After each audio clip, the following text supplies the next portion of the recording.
Good morning student, मैं Anshul sir और आज हम देखेंगे कोल एंड पेट्रोलियम साइंस क्लास 8 का जो है चैप्टर 3। और एएमई जेएमआई वाले बच्चे जो हैं जो तैयारी कर रहे हैं वो क्लास 8 के एनसीईआरटी के चैप्टर्स आते हैं सारे, वो आराम से तैयारी कर सकते हैं। ये शॉर्ट नोट्स हैं, क्विक रिवीजन है। अगर चैप्टर को डीपली एक्सप्लेनेशन पढ़ना है तो 1 घंटे की वीडियो है, अलग से प्लेलिस्ट बना रखी है मैंने। 3 प्लेलिस्ट मिलेंगी, ये एक शॉर्ट नोट्स की, क्विक रिवीजन की, और इसके अलावा जो है डीपली चैप्टर एक्सप्लेनेशन किया गया है। इसके अलावा एक और है जिसमें एमसीक्यू आपको मिलेंगे। तो माय टीचर स्टडी प्लेटफॉर्म के नाम से हमारे यूट्यूब पर चैनल है, free of cost different types के सब्जेक्ट आपको जो मिलेंगे पढ़ने के लिए। और साथ के साथ जो बच्चे एकेडमिक स्कूल में पढ़ रहे हैं क्लास 8 की, वो तो एनसीईआरटी शॉर्ट नोट्स कर सकते हैं क्योंकि एग्ज़ाम बहुत पास हैं। इसके अलावा जो है जो भी बच्चे UP TET, C TET, super TET, EV, KVS, NVS वगैरह की तैयारी कर रहे हैं या और किसी कंपटीशन की तैयारी कर रहे हैं, या फर्स्ट टू 10th लेवल का आता है, 6th 7th 8th की एनसीईआरटी वगैरह वहाँ आती हैं, तो वो भी आराम से पढ़ सकता है। शेयरिंग इज़ केयरिंग, नॉलेज जो है ज्ञान बांटने से बढ़ती है, तो आप भी शेयर करें। और मैं थोड़ा सा सोशल वर्क कर रहा हूँ बच्चों के लिए। तो बाइलिंगुअल क्लासेस हैं, कोल एंड पेट्रोलियम, कोयला और पेट्रोलियम। चलो स्टार्ट करते हैं चैप्टर्स को। New NCERT class 8 chapter 3 coal and petroleum. Coal and petroleum are source of energy, ये दोनों ही एनर्जी के सोर्स हैं क्योंकि मिलियंस ऑफ ईयर्स इन पे सनलाइट पड़ी और सनलाइट की वजह से इनमें इतनी हीट एनर्जी ले ली सनलाइट से कि ये जो आप हमें जो एनर्जी देते हैं। Data non renewable, non renewable मतलब है ये दोबारा बनाए नहीं जा सकते, बहुत अगर बनेंगी भी तो सालों लग जाएंगे और इतना हमारे पास समय नहीं है, इसलिए हमें फॉसिल फ्यूल्स को ज़्यादा यूज़ नहीं करना चाहिए। They were made in the nature a long time before and they will be finish after long time use, कुछ दिनों बाद ये फिनिश हो जाएंगे। What is resource? रिसोर्स क्या होता है? रिसोर्स होता है संसाधन। A resource is a source or supply from which a benefit is produce and that has some utility. उसकी कुछ यूटिलिटी हो किसी भी चीज़ की और वो साधन जो है हमारे किसी ना किसी काम आए, उसे हम रिसोर्स कहते हैं।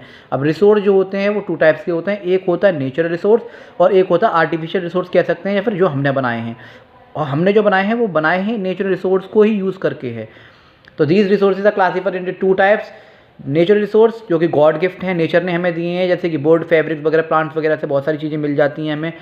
वाटर है, एयर है, ये सब नेचुरल रिसोर्सेज है। इससे हम जो है डायरेक्टली इनडायरेक्टली कैसे भी करके प्रोडक्ट बना ही लेते हैं। The resources which are made by humans in industries and factories में जो बनाते हैं हम लोग नेचुरल रिसोर्सेज को यूज़ करके, जैसे मेटल है, टेक्सटाइल्स है, आयरन है। हम मिनरल्स को जो है क्या करते हैं, एक्सट्रैक्ट करते हैं, मिनरल्स को निकालते हैं एनवायरनमेंट में से, और फिर डिफरेंट टाइप्स ऑफ मिनरल्स से हम कुछ ना कुछ प्रोडक्ट बना लेते हैं।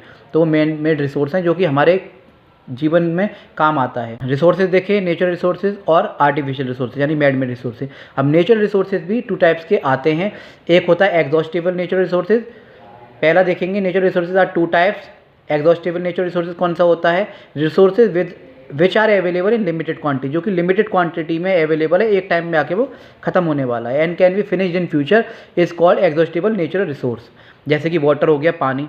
देखो कहने को 71% पानी आपको दिखाई दे रहा है ओशियंस में, सीज में, लेकिन वो सॉल्टी वाटर है जिसे हम पी नहीं सकते, उसमें इम्प्योरिटीज़ बहुत सारी हैं। 2% वाटर है, उसमें से भी ग्लेशियर्स में, बर्फ़ में जो जमा हुआ है बहुत सारा, रेन वाटर्स के थ्रू या फिर अंडरग्राउंड वाटर के थ्रू ही हमें पानी मिलता है। ट्री भी हम डिफॉरेस्ट करते जा रहे हैं धीरे धीरे। कोल हो गया, पेट्रोल हो गया। पेट्रोल तो हम अननेसेसरी यूज़ करते हैं बहुत सारी जगह, थोड़ी दूर भी अगर जाना होगा तो हमें गाड़ी की ज़रूरत पड़ेगी।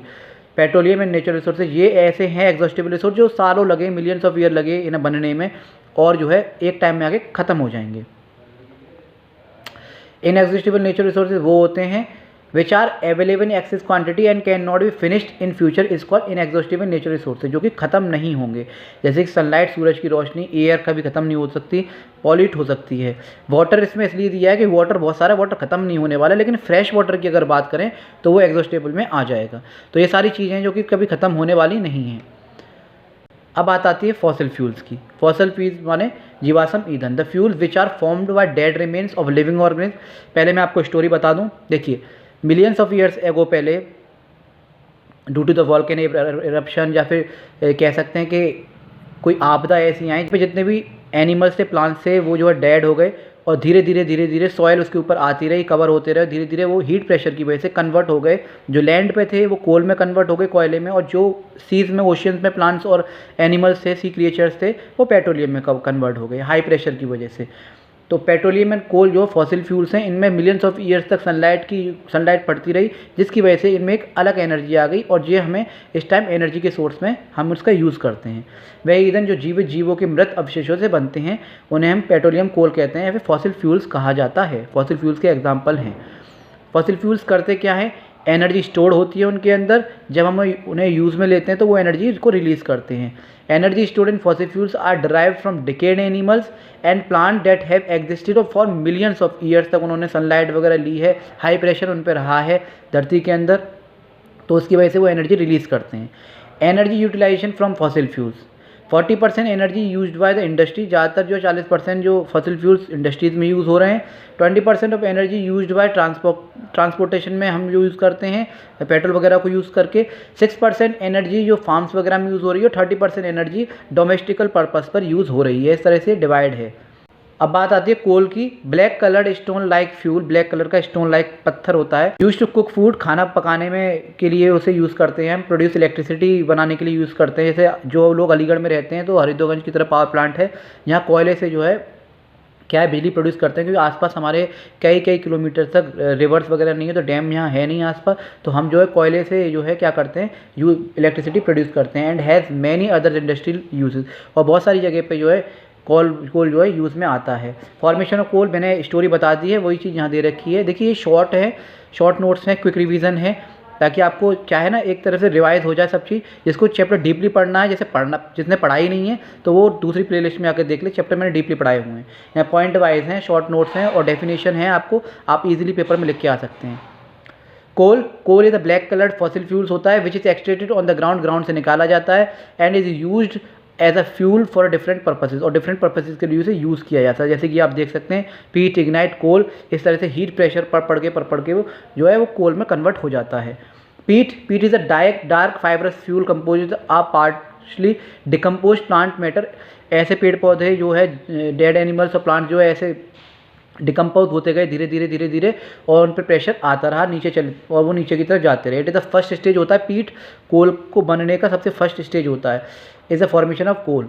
Formation of coal under high pressure and temperature की वजह से जो डेड वेजिटेशन थे, पेड़ पौधे जो थे, कन्वर्ट हो गए कोल में।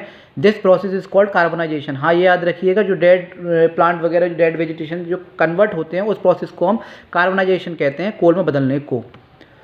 टाइप्स ऑफ कोल, देखिए बहुत सारी चीज़ है जो आपको रिटर्न में पूछी जाएंगी, एमसीक्यू में बहुत सारी चीज़ें जो आपको इंटरव्यू में पूछी जाएंगी, तो आप पे आने दोनों ही चीज़ चाहिए। एक मेरी तरफ से एक सोशल वर्क है, आप मुझे कमेंट कर सकते हैं, मैं आपको रिप्लाई करूंगा। लाइक करें, शेयर करें और ज़्यादा से ज़्यादा जो है वीडियोस को उन तक पहुंचाएं जिनको वाकई में इन चीज़ों की ज़रूरत है। हो सकता है आप कोचिंग वगैरह कर रहे हो, आपके पास सफिशिएंट मनी हो, लेकिन हर किसी के पास सफिशिएंट मनी या कोचिंग की अवेलेबिलिटी नहीं है, तो कोशिश करें शेयर करने की ज़्यादा से ज़्यादा।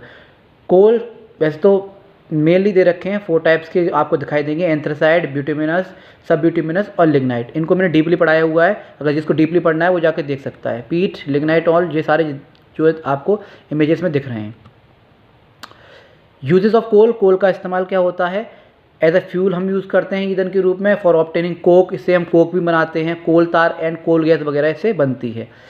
इन the manufacture of synthetic petroleum and synthetic natural gas as a source of many organic compound में भी ये यूज़ होता है। एक प्रोसेस होता है, प्रोसेस ऑफ कोल, जिसमें डिस्ट्रक्टिव करते हैं हम डिस्टिलेशन ऑफ कोल को।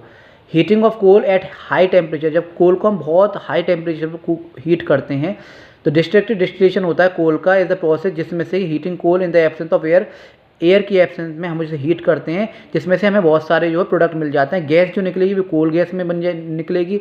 जो रह जाएगा कोल को जो हाई टेम्परेचर पे जो बॉयल करने के बाद वो कोल तार रह जाता है। तो इस तरह से हम उसे बहुत सारे प्रोडक्ट हम कोल से निकालते हैं, जिसे हम डिस्ट्रक्टिव डिस्टिलेशन ऑफ कोल कहते हैं। जैसे कि हम पेट्रोलियम को रिफाइन करते हैं तो उसमें से बहुत सारे प्रोडक्ट निकलते हैं। देखिए डिस्टिलेशन करने के बाद कोल को, तो कोल जो है सॉलिड में भी आपको मिल सकता है, लिक्विड में मिल सकता है, गैस में भी। कोल गैस, कोल तार और जी। तो जब हम जो डिस्टिलेशन करते हैं कोल का तो हमें क्या क्या मिलता है? कोक मिलता है, प्योर फॉर्म, सबसे प्योर फॉर्म होती है कोल की कोक, जो कि यूज होता है मैन्युफैक्चरिंग इंडस्ट्रीज़ में। फिर आता है इसमें से कोल तार जो बच गया। ब्लैक टेरी विस्कस मटेरियल होता है, जो पहले डाबर की सड़क पर कोल तार वगैरह हम यूज़ करते थे, तो उसमें जो काम में लिया जाता है। Use as a source of raw material in many industries. फिर जो प्रेशर की वजह से गैस बनेगी वो कोल गैस होती है, जो कि हाइड्रोजन और methane and carbon dioxide mix होती है इन कोल गैस में। तो अगर क्वेश्चन आता है कि कोल गैस में कौन सी गैसेस होती हैं, hydrogen, methane and carbon dioxide. फिर आता है एमोनिया लिकर। एमोनिया लिकर और एमोनियम हाइड्रोक्साइड भी बोल सकते हैं, is one of the by product form by the destructive distillation. जब करते हैं कोल का तो इसमें से निकलता है, जो कि फर्टिलाइजर्स के यूज़ में हम उसे यूज़ करते हैं, खाद के रूप में हम उसे इस्तेमाल करते हैं खाद बनाने के लिए। अमोनिया लिकर बोल सकते हैं या फिर अमोनियम हाइड्रोक्साइड। अब बात आती है पेट्रोलियम की। जो सी क्रिएचर्स हैं या सी प्लांट जो होते हैं, जब वो डेड हो गए थे, धीरे धीरे हाई प्रेशर की वजह से क्या हुआ, वो कन्वर्ट हो गए किसमें, पेट्रोलियम में। जैसे कि आपको ये स्टेप बाय स्टेप दे रखा है, मिलियंस ऑफ ईयर्स लगे इन चीज़ों में। अब आप कहें चाहें कि पेट्रोल बन जाए तो नहीं बनेगा 2 साल में, 10 साल में, 20 साल में नहीं, मिलियंस ऑफ ईयर्स लगते हैं इन चीज़ों को बनने में। तो फॉसिल फ्यूल्स को हम ज़्यादा ना ही यूज़ करें तो अच्छा है। Viscous dark coloured fluorescent liquid that occur deep inside the earth. ठीक है, डार्क कलर का होता है। पेट्रोलियम को हम ब्लैक गोल्ड भी कहते हैं, काला सोना भी कहते हैं। क्यों? क्योंकि पेट्रोलियम को जब रिफ़ाइन करते हैं, हमारे नियर बाई जो रिफाइनरी है वो मथुरा में है, यहाँ पे पेट्रोलियम जो रिफ़ाइन होता है, और पेट्रोलियम से बहुत सारे प्रोडक्ट रिफ़ाइन होने के बाद मिलते हैं। पेट्रोलियम से जो प्रोडक्ट मिलते हैं उसमें से पेट्रोल है, डीजल है, ठीक है, बहुत सारे और भी यूज़ होते हैं, मशीन ऑयल वगैरह होते हैं, पेंट्स वगैरह भी उससे बनते हैं। जो आप पेंट्स वगैरह घर पे जो करते हैं, तो ये सब पेट्रोलियम से प्रोडक्ट बनते हैं रिफाइनरी के बाद। तो पेट्रोलियम को ब्लैक गोल्ड भी कहते हैं। इसे रिफ़ाइन किया जाता है धरती में से, और फिर जो रिफाइनरी में उसमें से प्रोडक्ट हम निकालते हैं। फॉर्मेशन ऑफ पेट्रोलियम, पेट्रोलियम का निर्माण, form due to the decomposition of organism living in the sea under high temperature and pressure in the absence of air, जिसकी वजह से पेट्रोलियम फॉर्म होता है। Composition, a complex mixture of a large number of compound of different types. Refining of petroleum, जैसे कि आपको दे रखा, अलग अलग टेम्परेचर पे हम जो है पेट्रोलियम को रिफ़ाइन करते हैं, और जो है क्या है, हमें प्रोडक्ट मिलते जाते हैं। जैसे कि 400 डिग्री सेल्सियस पे हमें क्या मिलेगा, लिब्रिकेंट ऑयल। थोड़ा और जाएंगे तो डीजल मिलेगा। फिर थोड़ा और जो हीट करेंगे, केरोसिन, फिर गैसोलीन, फिर पेट्रोलियम। इस तरह से जो धीरे धीरे मिलता है। और सबसे लास्ट में बिल्कुल प्योर फॉर्म जो होती है ना, जब जो है हम निकालते चले जाते हैं, छानते चले जाते हैं, हर चीज़ को प्योर करते चले जाते हैं, फिर हमें मिलता है क्रूड ऑयल, जो कि यूज़ होता है जेट वगैरह में, एरोप्लेन वगैरह में। Refining of petroleum separated from its several constitutes by method of fractional distillation carried out in petroleum refinery. Petroleum refinery में पेट्रोलियम को हम क्या करते हैं, रिफाइन करते हैं। जैसे कि आपके सामने दे रखा है, अलग अलग टेम्परेचर भी दे रखे हैं। इतना डीपली नहीं आता है चैप्टर में, बस कोल एंड पेट्रोलियम आएगा। तो आप फॉसिल फ्यूल्स होते हैं ये पता होनी चाहिए, लेकिन बहुत से बच्चे और अदर कॉम्पिटिशन की तैयारी कर रहे हैं तो वो डीपली नॉलेज ले सकते हैं। तो लिक्विफाइड पेट्रोलियम गैस कब मिलती है, उसमें से जो जब पेट्रोलियम को जो है रिफ़ाइन करते हैं तो उसमें से हाई प्रेशर की वजह से गैस निकलती है, जो कि जो है हमारे सीएनजी वगैरह घर पे जो आते हैं, एलपीजी वगैरह, उसमें यूज़ होती है गैस वगैरह वो। और बाकी के सारे आपको सामने दे रखे हैं, जेट फ्यूल कितने पे निकलता है, ठीक है, पेट्रोल फॉर व्हीकल कितने पे निकलता है, केमिकल्स होते हैं बहुत सारे वो निकलते हैं। इस तरह से अलग अलग आपको इमेजेस भी दिख रही होंगी, जिन्हें हम अलग करते जाते हैं हर एक स्टेप पे। यूज़फुल सब्सटेंस कॉल्ड पेट्रोकेमिकल, जो सब्सटेंस जो निकलते हैं, जो हमारे यूज़ में आते हैं, उसे हम पेट्रोकेमिकल्स बोलते हैं। Are use in various manufacturing, बहुत ज़्यादा जगह पे यूज़ होते हैं इंडस्ट्रीज़ में। जैसे कि इसमें से पहला आता है प्रोडक्ट एलपीजी, जो कि एलपीजी हमारे यहाँ सिलेंडर वगैरह आते हैं, ठीक है, fuel for home and industries में वो काम आते हैं। पेट्रोल और डीजल निकलता है, जैसे कि मोटर एविएशन फ्यूल वगैरह, जो मोटर व्हीकल्स वगैरह चलती हैं। केरोसिन, मिट्टी का तेल, अब बहुत कम देखने को मिलता है, लेकिन पहले जब लाइट वगैरह नहीं थी तो लालटेन वगैरह जो है, हम जो लैंप वगैरह सारी चीज़, स्टोव वगैरह उसी से चलाया करते थे। Kerosene fuel for stoves and lamps में यूज़ होते थे। लुब्रिकेंट्स ऑयल लुब्रिकेशन में यूज़ होते हैं, जो कि जब आप गाड़ी की जो है सर्विस वगैरह कराने जाते हैं तो वो जो लुब्रिकेंट्स ऑयल वगैरह डालते हैं, जैसे मोबियल वगैरह कहते हैं। विटामिन निकलता है, यूज टू मेक पेंट, जिससे पेंट बनते हैं। पैराफिन वैक्स, जिससे कि कैंडल्स वगैरह बनती हैं, ये भी पेट्रोलियम को रिफाइन होने से ही बनती हैं। तो ऐसे बहुत सारे प्रोडक्ट हैं जो हमारे यूज़फुल में आते हैं, आपको याद होनी चाहिए क्या क्या निकलता है। नेचुरल गैस, प्राकृतिक gas, gaseous mixture of lower hydrocarbon. Occurrence and storage देखते हैं। Occurs deep inside the earth, stored under high pressure as compressed natural gas CNG. ये भी जो हाई प्रेशर के साथ नीचे रहती है उसे भी निकाला जाता है, जो कि अब आजकल सीएनजी जो है गाड़ी वगैरह में देखने को मिलती है। क्योंकि फॉसिल फ्यूल्स को बचाना है, कोल एंड पेट्रोलियम को, तो कुछ ना कुछ जो है हमें नया सोचना पड़ेगा। अब तो बैटरीज वगैरह की गाड़ी आने लग गई हैं, तो कहीं ना कहीं से हम सोलर लाइट भी यूज़ कर रहे हैं सोलर पैनल के थ्रू, ताकि ज़्यादा से ज़्यादा फॉसिल फ्यूल्स को हम कम यूज़ करें और उसका अल्टरनेट ढूंढ लें कुछ ना कुछ। देखिए हर चीज़ का विकल्प होता है, अगर बस हमें खोजने की ज़रूरत पड़ती है और हम उसे यूज़ करना चाहें तो हम आराम से कर सकते हैं। यूज़ किस लिए हो रही है सीएनजी? फॉर हीटिंग के लिए, फॉर इंडस्ट्रीज़ के लिए, फॉर ट्रांसपोर्ट के लिए अब यूज़ होने लग गई है।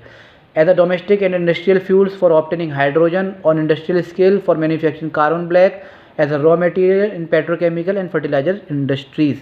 हिंदी इंग्लिश दोनों में आप आराम से पढ़ सकते हैं, जिससे समझ में नहीं आ रहा और जिसने चैप्टर पहली बार जिस शॉर्ट में पढ़ रहा है उसे शायद ही समझ में नहीं आएगा, तो डीपली जाके पहले उस चैप्टर को पढ़ ले। अगर टाइम कम है तो नोट्स बना ले इसमें से। कंजर्वेशन ऑफ नेचुरल रिसोर्सेज, देखिए नेचुरल रिसोर्सेज को कंजर्व करके रखना चाहिए, क्यों आने वाले समय में हमने बहुत सारी चीज़ें देख ली तो आने वाली जनरेशन भी उन चीज़ों को देख पाए तो अच्छा है। ऐसा ही ना हो कि आने वाले समय में कोल और पेट्रोल देखने को ही ना मिले। नेचुरल रिसोर्सेज आर लिमिटेड, क्योंकि ये लिमिटेड हैं, so they need to be use judiciously. कुछ कानून नियम बनाने चाहिए हम लोगों को, सरकार को भी, ताकि इस पर स्ट्रिक्टली पालन किया जा सके। पॉल्यूशन बहुत कम हो, जितना ज़्यादा हम फॉसिल फ्यूल्स यूज़ करेंगे उतना ज़्यादा पॉल्यूशन भी होगा। Their excessive use will limit their stock for future generation के लिए and is also causes environmental hazards like global warming भी बढ़ा रहे हैं, इसलिए इन पर कैसे ना कैसे रोक रखनी चाहिए, कंजर्व करके रखने चाहिए हमें नेचुरल रिसोर्सेज को। कीवर्ड कार्बनाइजेशन, अब कुछ कीवर्ड्स देखेंगे जिसमें कार्बनाइजेशन है। मैंने बताया था कार्बनाइजेशन एक प्रोसेस होता है जो कोल कन्वर्ट होता है धीरे धीरे पीट से। The slow process of conversion of dead vegetation into a coal is called carbonisation. Coke एक प्योर सब्सटेंस होता है, सबसे पहले मिलता है, और सॉलिड सब्सटेंस होता है कोल को जब हम डिस्टिलेशन करते हैं। तो coke is an amorphous form of carbon which is harder होता है, denser than charcoal and is use as a fuel. It is obtained by heating soft coal in the absence or little supply of air. It is black in colour होता है। It is use in manufacture of steel. Petroleum मैं बता चुका हूँ। Black oil जिसे कहते हैं, it is a dark oily with a unpleasant order. इसकी जो है स्मेल ऐसी होती है। It is a source of petrol and diesel और बहुत सारे और भी लुब्रिकेंट आपको देखने को मिलेंगे, जैसे कि आपको दिख भी रहा है। मिनरल्स क्या होते हैं? मिनरल्स होते हैं खनिज।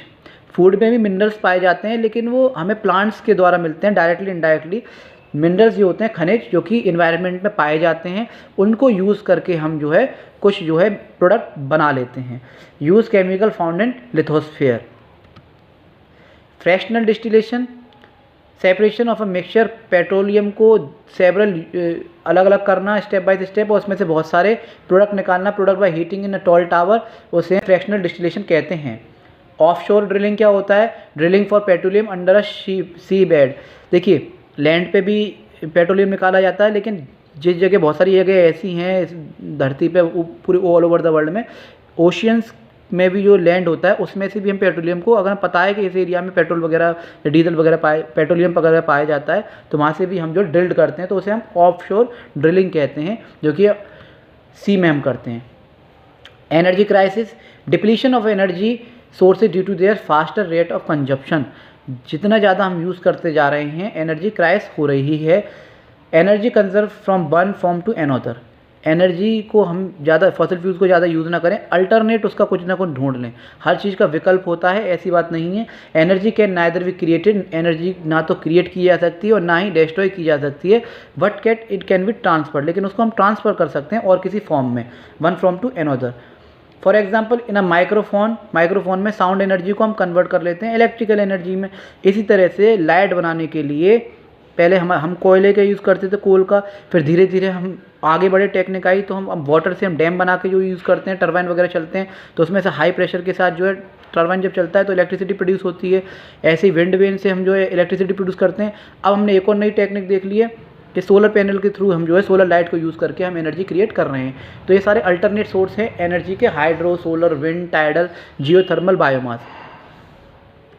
तो इन चीज़ों का याद रखना चाहिए, रीयूज़ करते रहें, ज़्यादा से ज़्यादा रिड्यूस करें प्लास्टिक वगैरह को, ठीक है, और रिसाइकिल भी करते रहें अगर कोई प्रोडक्ट रिसाइकिल हो रहा है तो। देखिए बहुत सा एनवायरनमेंट को क्लीन रखना हमारा जो है काम है, एक सोशल हम जो है कर सकते हैं सोसाइटी में। साथ के साथ नेचुरल रिसोर्सेज को भी कंजर्व करके रखें, क्योंकि जब चीज़ होती है हमारे पास तब हमें उसकी कीमत नहीं पता चलती, लेकिन जब चीज़ नहीं होती तब हम उस चीज़ की कीमत पता चलती है। तो नेचुरल रिसोर्सेज को अपने ऊपर संभाल के रखें ताकि आने वाले समय में हमें कोई प्रॉब्लम्स ना हो। तो ये था आज का चैप्टर।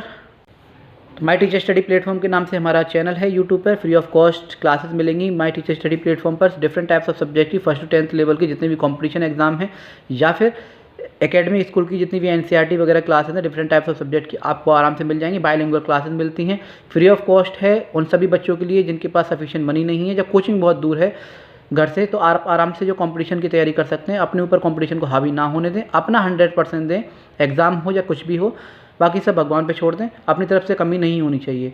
तो मैं अंशु सर फिर मिलता हूँ नई वीडियो के साथ, नए कंसेप्ट के साथ। जब तक के लिए जय हिंद, जय भारत।